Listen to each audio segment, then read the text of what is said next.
கல்வியில் சிறந்த தமிழ்நாடுன்னு மாநாடு போட்டிருக்காங்கன்னு கேட்டீங்கல்ல, இப்ப அவங்கள பார்த்து கேளுங்க. 5ஆம் படிக்கிறவன் 3ஆம் பாடத்துல படிக்க தெரியலையே. பட்டப்படிப்பு படிச்சுட்டு வந்துருங்க, தமிழை பிழையின்றி எழுத தெரியலையே. சரி, ஆங்கிலமாவது பேசுறானா, அது அறவே தெரியலையே. அப்ப என்னத்தை எந்த அறிவை வளர்க்கிற கல்வி இல்ல, ஒழுக்கத்தை அறநெறியை போதிக்கிற கல்வி இல்ல, வகுப்பறைகள் வர்த்தக அறைகளா போயிடுச்சு.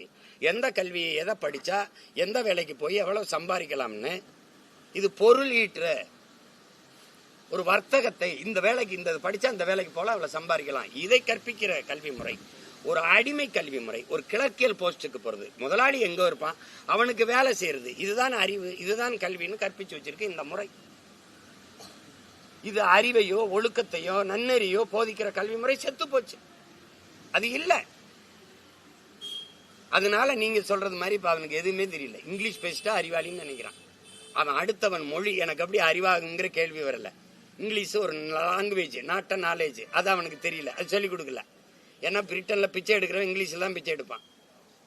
பள்ளிக்கூடமே படிக்காதவன் கூட இங்கிலீஷ் பேசுவான், ஏன்னா அவன் தாய்மொழி அதானே. அடுத்தவன் மொழி எனக்கு அறிவுன்னு கற்பிச்சவன் எந்த முட்டாப்பைய, அவன் மொழி எப்படிதான் எனக்கு அறிவாகும்? அது ஒரு மொழி, அது தேவைன்னா எப்ப கற்றுக்கலாம், பயன்படுத்திக்கலாம். அதனால நீங்களே கேள்வி கேட்டு நீங்களே பதில் சொல்லிட்டீங்க, கல்வியில் சிறந்த தமிழ்நாடு எப்படி இருக்குன்னு. அதை கேட்கறது இப்ப நாங்க கேட்கலாம். எதிர்கட்சி தலைவர் கேட்கறா உங்க ஆட்சியில் எப்படி இருந்துச்சு? இதேதான் இருந்தது. நீங்க ஆட்சியில் இருக்கும்போது இவங்க பேசுனாங்க, இப்ப இவங்க ஆட்சியில் இருக்கும்போது நீங்க பேசுறீங்க. அததான் பட்டிமன்றம்னு. திமுகவை விமர்சிச்சாவே RSS கைக்குலின்னா, RSS திமுக தான். இது எப்படி சொல்றது? பிஜேபிக்கும் திமுகவுக்கும் கொள்கை வேறுபாடு என்ன? நான் தான் ஓடி ஓடி போய் ஐயா மோடியை போய் பார்த்து வரேன். 3 முறை நிதி ஆயோக்கு வர முடியாது. ஈடி இந்தா ஓடி வாரேன் மோடி அப்படின்னு போனது நானா வர.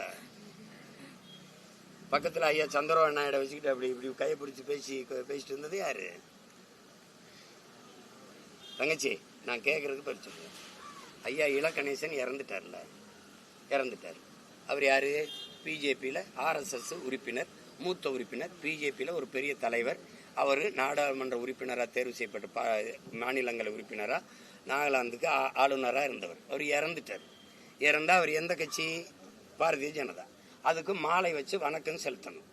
இங்கே இந்த மாநிலத்தில் ஒரு தலைவர் இருக்காரா இல்லையா, மாமா நயனார் நாகேந்திரன், அவர்கிட்ட கொடுத்து மோடி என்ன சொல்லியிருக்கணும், ஐயா மோடி பிரதமர் என் சார்பான வணக்கத்தை மலர்வழி வச்சு நீங்க செஞ்சிருங்க, அது அவருக்கு.